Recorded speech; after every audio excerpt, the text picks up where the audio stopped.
Hello everyone, BSc mathematics के इस video lecture में आपका स्वागत है। और इस क्लास के अंदर हम आज डिस्कस करेंगे कॉची-रीमान समीकरण का ध्रुवीय रूप। प्रीवियस क्लास के अंदर हमने इसका कार्तीय रूप डिस्कस कर लिया था। और जो पोलर फॉर्म होती है यानी कि कॉची-रीमान समीकरण की जो ध्रुवीय रूप होता है वो कौन सा होता है? डेल यू अपन में डेल आर बराबर 1 अपन में आर डेल वी अपन में डेल थीटा, और डेल यू अपन में डेल थीटा बराबर माइनस का आर डेल वी अपन में डेल आर। यानी कि अपने को जो एक्स और वाई के अंदर कार्तीय समीकरण थी उसको आर और थीटा के ध्रुवीय रूप के अंदर अपने को बदलना है। तो अपने को आंशिक जो अवकलज हैं डेल यू अपन में डेल एक्स, डेल वी अपन में डेल वाई, डेल वी अपन में डेल एक्स और डेल यू अपन में डेल वाई, इन सभी को अपने को डेल यू अपन में डेल आर, डेल वी अपन में डेल थीटा और डेल यू अपन में डेल थीटा और डेल वी अपन में डेल आर के अंदर चेंज करना है। तो उसके लिए हमें सबसे पहले चेंज करना होगा इसके जो कार्तीय निर्देशांक है इनको हमें ध्रुवीय निर्देशांक के अंदर चेंज करना होगा, फिर अपन इनके अवकलज को भी चेंज करेंगे। तो पहले जो एक्स और वाई की जो कार्तीय मान है उनको अपने ध्रुवीय के अंदर बदलते हैं। हम जानते हैं कि किसी भी z के लिए यानी कि z बराबर अगर अपने पास क्या है x कोमा वाई है यानी कि x प्लस आइटा वाई है, तो उस पॉइंट के लिए अगर उस पॉइंट की अगर अपने बात करें तो मान लेते हैं कि जो रियल एक्सिस है उससे वो थीटा कोण बनाती है, यानी कि z जो है उसका जो वास्तविक अक्ष है उससे वो कोण कितना है? थीटा है। तब अपने अगर बात करें त्रिभुज ओ ए बी के, तो त्रिभुज ओ ए बी से अपने आसानी से देख सकते हैं कि ये अपने पास है इस जड़ का मापांक जिसको लिखा जाता है आर से, और जो एंगल है इस जड़ का एक्स अक्ष से वो कितना है? थीटा है। तो अपने को एक्स वाई को आर थीटा के अंदर बदलना है, वही अपने पास क्या होती हैं? ध्रुवीय समीकरण होती हैं। तो अगर अपने ओ ए की बात करें तो ये दूरी होगी अपने पास x, और ए बी की अगर बात करें तो ये दूरी अपने पास y। तो इस केस के अंदर त्रिभुज ओ ए बी के अंदर अगर अपने बात करें कोस थीटा की, तो कोस थीटा कितना होता है? आधार बटे कर्ण, और आधार यहाँ पर कितना है? x है, और कर्ण कितना है? r है। तो यहाँ से कोस थीटा बन जाएगा अपने पास x बटे r। तो यहाँ से x बराबर होगा अपने पास r कोस थीटा। ऐसे ही अगर अपने बात करें y बराबर तो कितना हो जाएगा? r sine theta. और अगर इन दोनों को वर्ग करके अपने जोड़ें तो ये कितना हो जाएगा? X square plus y square बराबर, यहाँ से बनेगा r square cos square theta plus r square sine square theta. R square common आएगा, अंदर बचेगा cos square theta plus sine square theta, वो होता है अपने पास 1। तो ये बन जाएगा x square plus y square बराबर आर स्क्वायर। इसके बाद जो चौथा रिजल्ट है वो अपने को ध्यान रखना है थीटा के रूप में। तो यहाँ से अगर अपने टेन थीटा की बात करें तो टेन थीटा कितना हो जाएगा? वाई अपॉन में एक्स। तो वाई अपॉन में एक्स, तो यहाँ से थीटा बन जाएगा अपने पास टेन इनवर्स y बटे x। तो यहाँ से अपने क्या कर सकते हैं? x और y को r थीटा के अंदर चेंज कर सकते हैं। अब अपने पास जो CR इक्वेशन थी कार्तीय रूप में, अगर अपने पास कोई फलन है w बराबर u x comma y plus iota v x comma y, तो उस केस के अंदर जो CR इक्वेशन है वो थी डेल यू अपॉन में डेल एक्स बराबर डेल वी अपॉन में डेल वाई, और दूसरी इक्वेशन थी अपने पास डेल वी अपॉन में डेल एक्स बराबर माइनस का डेल यू अपॉन में डेल वाई। अब अपने को क्या करना है कि ये जो इक्वेशन है डेल यू अपॉन में del x, del v upon में डेल वाई, इनको आर और थीटा के रूप में बदलना है। अब यहाँ पर क्या है कि अपने पास जो यू फंक्शन है वो किसका है? एक्स और वाई का है। इसी प्रकार से वी जो है फंक्शन है वो भी किसका है? एक्स और वाई का है। तो अगर अपने को यू का एक्स के सापेक्ष आंशिक अवकलन का फॉर्मूला अगर लगाएं तो वो क्या बन सकता है? यहाँ से देख लेते अपने। तो डेल यू अपॉन में डेल एक्स के लिए फॉर्मूला क्या रहेगा कि डेल यू का पहले अपने आंशिक अवकलन करेंगे आर के सापेक्ष, फिर आर का अपने अवकलन करेंगे किसके सापेक्ष? एक्स के सापेक्ष, प्लस यहाँ से यू का अवकलन करेंगे थीटा के सापेक्ष, और फिर थीटा करेंगे अपने एक्स के सापेक्ष। यानी कि अगर डेल यू अपन में डेल एक्स के लिए अगर आंशिक अवकलज का सूत्र लगाएं अपने तो क्या बन जाएगा? डेल यू अपन में डेल आर, यानी कि यू फंक्शन है एक्स वाई का और एक्स वाई फंक्शन किसके हैं? आर थीटा के। इसी प्रकार से जो आर और थीटा है वो भी फंक्शन किसके हैं? एक्स और वाई के हैं। यहाँ से अपने आसानी से देख सकते हैं वो भी फंक्शन किसके हैं? एक्स और वाई के हैं। तो यू से आर का अवकलन, फिर आर से एक्स का, यू का थीटा के सापेक्ष और थीटा का एक्स के सापेक्ष, ये हो जाएगी अपने पास समीकरण नंबर 1। इसी प्रकार से अपने डेल वी अपॉन में डेल वाई के लिए फॉर्मूला लिखने वाले हैं। तो डेल वी अपॉन में डेल वाई कितना हो जाएगा अपने पास? डेल वी अपॉन में डेल आर अपॉन में del y plus del v upon में डेल थीटा अपॉन में डेल वाई। ये समीकरण नंबर 2 है। इसी प्रकार से अपने डेल वी अपॉन में डेल एक्स के लिए फॉर्मूला लिखने वाले हैं। तो डेल वी अपॉन में डेल एक्स कितना हो जाएगा अपने पास, डेल वी अपॉन में डेल आर अपॉन में del x plus del v upon में डेल थीटा और डेल थीटा अपॉन में डेल एक्स, समीकरण नंबर 3। और फिर समीकरण नंबर 4 अपने पास है डेल यू अपॉन में डेल वाई की। इसको अपने क्या लिखेंगे, डेल यू अपॉन में डेल आर अपॉन में del y plus del u upon में डेल थीटा और डेल थीटा अपॉन में डेल वाई, समीकरण नंबर 4। अब अपने को क्या करना है कि एक्स वाई और थीटा और आर इनकी सहायता से इन सब की वैल्यू निकालनी है। वैल्यू निकाल करके इसके अंदर अपने को मान पुट करना है। पुट करने के बाद सीआर इक्वेशन यानी कि जो कार्तीय रूप में सीआर समीकरण थी इसके अंदर इनका मान रखना है। जैसे इनको बराबर करेंगे तो अपने पास आर थीटा के अंदर समीकरणें आएंगी और जो बनेंगी कौन सी, कौशी-रीमान समीकरण की ध्रुवीय समीकरण। कौशी-रीमान समीकरण के जो ध्रुवीय समीकरण है वो क्या है, डेल यू अपॉन में डेल आर बराबर 1/r डेल वी अपॉन में डेल थीटा और डेल यू अपॉन में डेल थीटा बराबर कितना है माइनस का आर डेल वी अपॉन में डेल आर। तो ये दोनों समीकरण अपने को इनकी सहायता से बनानी है। अब अगर डेल यू अपॉन में डेल एक्स का फॉर्मूला देखें तो यहाँ पर क्या है, डेल यू अपॉन में डेल आर जो कि अपने को चाहिए आंसर में, उसके साथ डेल आर अपॉन में डेल एक्स है। इसके वैल्यू अपने क्या करेंगे, यहाँ से निकाल लेंगे, यानी कि आर का अपने को एक्स के सापेक्ष आंशिक अवकलन करना है तो यहाँ से इसकी वैल्यू निकाल लेंगे। इसी प्रकार से थीटा की अगर एक्स के सापेक्ष वैल्यू निकालेंगे तो इस फॉर्मूले की सहायता से निकालेंगे। तो अपने को डेल आर अपॉन में del x, del theta upon में del x, del r upon में del y, del theta upon में डेल वाई, इन सब की वैल्यू निकालनी है। तो सबसे पहले अपने इन सभी की वैल्यू निकाल लेते हैं। अब इसके बाद एक्स वाई और थीटा की वैल्यू जो हमें दे रखी है इनकी सहायता से हमने वैल्यू निकालेंगे किसकी, डेल यू अपॉन में डेल आर अपॉन में डेल एक्स की। तो डेल आर अपॉन में डेल एक्स कितना आएगा, यानी कि आर का आंशिक अवकलन करना है एक्स के सापेक्ष, तो ये कितना बन जाएगा एक्स अपॉन में आर। और एक्स अपॉन में आर यहाँ से अपने देख सकते हैं कि एक्स अपॉन में आर बराबर कितना है कोस थीटा। इसके बाद अपने को वैल्यू निकालनी है डेल आर अपॉन में डेल वाई की। तो अपने आर का आंशिक अवकलन करेंगे अगर वाई के सापेक्ष तो ये कितना बन जाएगा वाई अपॉन में आर, और वाई अपॉन में आर कितना होता है साइन थीटा। इसी प्रकार से अपने को वैल्यू निकालनी है डेल थीटा अपॉन में डेल एक्स की। तो डेल थीटा अपॉन में डेल एक्स अगर निकालना है तो थीटा का आंशिक अवकलन करना है एक्स के सापेक्ष, तो उसके लिए अपने पास फॉर्मूला कौन सा काम आएगा, थीटा बराबर tan इनवर्स वाई अपॉन में एक्स। तो अगर इसका आंशिक अवकलन करें यानी कि वाई को कांस्टेंट मानना है तो पहले ये हो जाएगा 1 अपॉन में 1 प्लस वाई अपॉन में एक्स की होल स्क्वायर, यानी कि tan इनवर्स एक्स का अगर अवकलन करें तो कितना होता है 1 अपॉन में 1 प्लस एक्स स्क्वायर। फिर y अपॉन में x का अवकलन करना है तो कितना हो जाएगा, y कांस्टेंट है, 1 अपॉन में x का अवकलन कितना हो जाएगा माइनस का 1 अपॉन में एक्स स्क्वायर।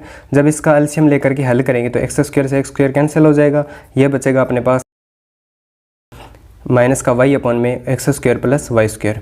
और y की अगर अपने वैल्यू रखें तो r साइन थीटा, जैसे यहाँ पर वैल्यू रखेंगे तो माइनस का r साइन थीटा अपॉन में कितना हो जाएगा x square plus y square कितना होता है आर स्क्वायर। तो यहाँ से डेल थीटा अपॉन में डेल एक्स जो है वो बन जाएगा अपने पास माइनस का साइन थीटा अपॉन में r। इसी प्रकार से अपने आसानी से वैल्यू निकाल सकते हैं डेल थीटा अपॉन में डेल वाई की आंशिक अवकलन करके, तो ये कितनी आएगी अपने पास कोस थीटा अपॉन में r। अब ये चार जो मान है वो अपने को ध्यान में रखने हैं, डेल आर अपॉन में डेल एक्स का, डेल आर अपॉन में डेल वाई का, इसी प्रकार से डेल थीटा अपॉन में डेल एक्स और डेल थीटा अपॉन में डेल वाई। इन सभी का यूज़ करेंगे अपने जो चार अपनों ने इक्वेशन बनाई है उसके अंदर। अब यहाँ से ये सारे मान अपने समीकरण नंबर 1, 2, 3 और 4 के अंदर रखने वाले हैं। देखते हैं इसके बाद इसका रिजल्ट क्या आता है। तो सबसे पहले अपने समीकरण नंबर 1 के अंदर अगर मान रखें तो डेल यू अपॉन में डेल एक्स बराबर कितना हो जाएगा, डेल यू अपॉन में डेल एक्स बराबर हो जाएगा अपने पास डेल यू अपॉन में डेल आर की अपने पास वैल्यू नहीं है तो इसको सेम रखेंगे। इसके बाद डेल आर अपॉन में डेल एक्स की वैल्यू अपने पास है कोस थीटा, तो यहाँ पर रखेंगे cos theta plus del u upon में डेल थीटा की वैल्यू अपने पास नहीं है। उसके बाद डेल थीटा अपॉन में डेल एक्स की वैल्यू अपने पास है माइनस का साइन थीटा अपॉन में आर, तो यहाँ पर रखेंगे अपने इसको माइनस का साइन थीटा अपॉन में आर। अब अपने को पता है कि डेल यू अपॉन में डेल एक्स जो है, डेल यू अपॉन में डेल एक्स जो है वो किसके बराबर है, डेल वी अपॉन में डेल वाई के। तो यहाँ से अपने डेल वी अपॉन में डेल वाई की वैल्यू जो है इसके अंदर समीकरण नंबर 2 के अंदर अपने मान रखेंगे और इसके बराबर करेंगे। तो यहाँ पे बराबर कितना आएगा, डेल वी अपॉन में डेल आर की अपने पास वैल्यू नहीं है। इसके बाद डेल आर अपॉन में डेल वाई अपने पास कितना है साइन थीटा, और प्लस का डेल वी अपॉन में डेल थीटा अपने पास नहीं है, तो डेल थीटा अपॉन में डेल वाई की वैल्यू अपने पास कितनी है कोस थीटा अपॉन में आर। समीकरण नंबर ये कितना है 5। इसी प्रकार से डेल यू अपॉन में डेल एक्स जो है वो बराबर किसके है वो बराबर किसके हैं, डेल वी अपॉन में डेल वाई के। इसी प्रकार से अगर अपने बात करें समीकरण 3 और 4 की, तो दूसरी जो सी आर इक्वेशन है उसके अंदर अपने वैल्यू रखें, तो डेल वी अपॉन में डेल एक्स जो है वो बराबर है माइनस का डेल यू अपॉन में डेल वाई के। तो जैसे इसके अंदर अपने मान रखेंगे, तो डेल वी अपॉन में डेल आर की वैल्यू अपने पास नहीं है तो इसको रखेंगे सेम। इसी प्रकार से डेल आर अपॉन में डेल एक्स की वैल्यू अपने पास कितनी आएगी, कोस थीटा प्लस का डेल यू अपॉन में डेल वी अपॉन में डेल थीटा अपने पास पड़ा है, और डेल थीटा अपॉन में डेल एक्स की वैल्यू अपने पास कितनी है, माइनस का साइन थीटा अपॉन में आर बराबर। अब की बार अपने को माइनस बाहर रखना है, तो जैसे इसके बाहर अपने माइनस रखेंगे तो ये भी माइनस का हो जाएगा, ये भी माइनस का हो जाएगा। अब डेल यू अपॉन में डेल आर तो अपने पास नहीं है, डेल आर अपॉन में डेल वाई की अगर अपने वैल्यू रखें कितनी आएगी, साइन थीटा, और ये कितना आएगा माइनस डेल यू अपॉन में डेल थीटा, और अपने पास डेल थीटा अपॉन में डेल वाई की वैल्यू कितनी आएगी, कोस थीटा अपॉन में आर। इसको समीकरण नंबर अपने नाम देते हैं 6। अब अपने को क्या करना है, समीकरण 5 और 6 की सहायता से सी आर इक्वेशन अपने को प्रूव करनी है। इसके बाद समीकरण नंबर जो 5 है इसको गुणा करना है साइन थीटा से, और ऐड करना है समीकरण नंबर 6 के अंदर कोस थीटा से गुणा करके। और जब इसको अपने हल करेंगे तो अपने पास क्या बनेगा, यहाँ से डेल यू अपॉन में डेल आर आएगा, यहाँ से अपने पास आएगा डेल यू अपॉन में डेल आर, और इसके इस तरफ पड़ा है डेल यू अपॉन में डेल आर। इसको साइन थीटा से गुणा करना है, इसको कोस थीटा से गुणा करना है। जब इनको अपने ऐड करेंगे तो डेल यू अपॉन में डेल आर गुणा साइन कोस थीटा गुणा साइन थीटा, और ये हो जाएगा माइनस का डेल यू अपॉन में डेल आर साइन थीटा गुणा कोस थीटा, तो ये कट के आंसर आ जाएगा अपने पास 0। इसी प्रकार से डेल यू अपॉन में डेल थीटा माइनस का साइन थीटा को गुणा करना है साइन थीटा से, तो ये बन जाएगा अपने पास डेल यू अपॉन में डेल थीटा, और अंदर आएगा अपने पास माइनस का साइन स्क्वायर थीटा अपॉन में आर। इसके अंदर ऐड करना है इसको कोस थीटा से गुणा करके, तो यहाँ पर अपने पास पड़ा है माइनस का, यहाँ से अपने पास पड़ा है माइनस का डेल यू अपॉन में डेल थीटा, और कोस से गुणा करना है तो ये बन जाएगा कोस स्क्वायर थीटा अपॉन में आर। इसी प्रकार से यहाँ पर अगर इसको साइन थीटा से गुणा करके इसके साथ इसको कोस थीटा से गुणा करके अगर जोड़ेंगे तो ये बन जाएगा कितना, डेल वी अपॉन में डेल आर, ये बन जाएगा साइन स्क्वायर थीटा, प्लस यहाँ से आएगा डेल वी अपॉन में डेल आर, ये बन जाएगा कोस स्क्वायर थीटा, प्लस इसके बाद क्या करना है, इसको साइन थीटा से गुणा करना है और इसको कोस थीटा से गुणा करना है। तो जब इसको साइन थीटा से गुणा करेंगे तो ये बन जाएगा कोस थीटा गुणा साइन थीटा प्लस का, और ये चीज़ बन जाएगी माइनस की साइन थीटा गुणा कोस थीटा, तो ये हो जाएगा कैंसिल, और ये बचेगा अपने पास 0। तो यहाँ से अपने पास आंसर बनेगा वो ये है कि डेल यू अपॉन में डेल थीटा आ जाएगा कॉमन, और अंदर बचेगा कितना अपने पास, माइनस का डेल यू अपॉन में डेल थीटा कॉमन आ जाएगा, अंदर बचेगा कितना, sign square theta plus cos square theta upon में आर बराबर। इस तरफ अगर अपने डेल वी अपॉन में डेल आर कॉमन लें तो अंदर बच जाएगा कितना, sign square theta plus cos square theta, ये हो जाएगा 1। इसको भी लिखेंगे 1, तो अपने पास आंसर क्या बना, माइनस का डेल यू अपॉन में डेल थीटा गुणा में 1 अपॉन में आर बराबर डेल वी अपॉन में डेल आर। ये तो है कौशी-रीमान समीकरण ध्रुवीय रूप में पहली। इसी प्रकार दूसरी इक्वेशन को प्रूव करने के लिए अपने क्या करेंगे, इसको कोस थीटा से गुणा करके और इसको साइन थीटा से गुणा करके घटाएंगे, यानी कि इसमें से इसको घटाने वाले हैं। बस ये ध्यान रखना कि इस चीज़ का यूज़ अपने इसके साथ करेंगे और इसका यूज़ अपने इसके साथ करेंगे। इसको कोस थीटा से गुणा करना है पूरी समीकरण को, इसको साइन थीटा से गुणा करके पाँचवीं में से छठी को घटाना है। तो इसके बाद हमें क्या करना है, समीकरण नंबर 5 को गुणा करना है कोस थीटा से, और समीकरण नंबर 6 को गुणा करना है साइन थीटा से, और इसको घटाना है। तो जब इसको घटाएंगे तो अपने पास क्या बनेगा, डेल यू अपॉन में del r, del u upon में डेल आर यहाँ से आएगा, यहाँ पर बनेगा cos square theta, cos square theta, और माइनस माइनस हो जाएगा प्लस डेल यू अपॉन में डेल आर। अगर इसको साइन थीटा से गुणा करेंगे तो ये बन जाएगा साइन स्क्वायर थीटा, प्लस इसको करना है कोस थीटा से गुणा, तो ये बन जाएगा डेल यू अपॉन में डेल आर गुणा माइनस का साइन थीटा गुणा कोस थीटा बटे आर, और इसको घटाना है तो ये जब माइनस करेंगे तो ये हो जाएगा प्लस डेल यू अपॉन में डेल थीटा कोस थीटा गुणा साइन थीटा बटे आर। ये चीज़ माइनस की होगी और यहाँ पर होगी प्लस की, तो ये कट के आंसर आ जाएगा 0 बराबर। अगर बात करें, अगर इसको मैं कोस थीटा से गुणा करूँ तो ये बन जाएगा डेल वी अपॉन में डेल आर गुणा साइन थीटा गुणा कोस थीटा।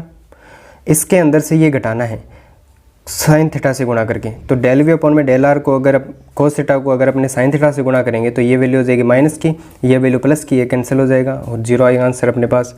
फिर प्लस यहाँ से डेल वी अपॉन में डेल थीटा, इसको गुणा करना है कोस थीटा से, तो ये बन जाएगा कितना, कोस स्क्वायर थीटा बटे में आर। फिर घटाना है, इसको घटाना है तो माइनस, और ये माइनस पहले से पड़ा है तो माइनस माइनस क्या हो जाएगा प्लस, ये बन जाएगा डेल वी अपॉन में डेल थीटा गुणा में साइन स्क्वायर थीटा अपॉन में आर। जब इसको कॉमन लेके हल करेंगे तो यहाँ से बन जाएगा डेल यू अपॉन में del r cos square theta plus sine square theta बराबर हो जाएगा 1। इसी प्रकार से ये डेल वी अपॉन में डेल थीटा और यहाँ से cos square theta plus sine square theta 1 हो जाएगा और ये बनेगा 1 अपॉन में आर। तो ये अपने पास समीकरण नंबर 2। अब यहाँ से अपने अगर दोनों रिजल्ट लिखें तो पहले अपनों ने जो प्रूव किया था वो था डेल यू अपॉन में डेल थीटा गुणा में माइनस का 1 अपॉन में आर बराबर डेल वी अपॉन में डेल आर। अब अगर इसको अपने और सिंप्लीफाई करें तो कितना आ जाएगा, डेल यू अपॉन में डेल थीटा बराबर माइनस का आर डेल वी अपॉन में डेल आर, जो कि है समीकरण नंबर 1। और समीकरण नंबर जो 2 बनी है अपने पास वो है डेल यू अपॉन में डेल आर बराबर डेल वी अपॉन में डेल थीटा गुणा में है अपने पास 1 अपॉन में आर। ये इक्वेशन नंबर 2 और ये दोनों कहलाती है सी आर इक्वेशन या सी आर समीकरण। किस रूप में, आर थीटा यानी कि ध्रुवीय समीकरण।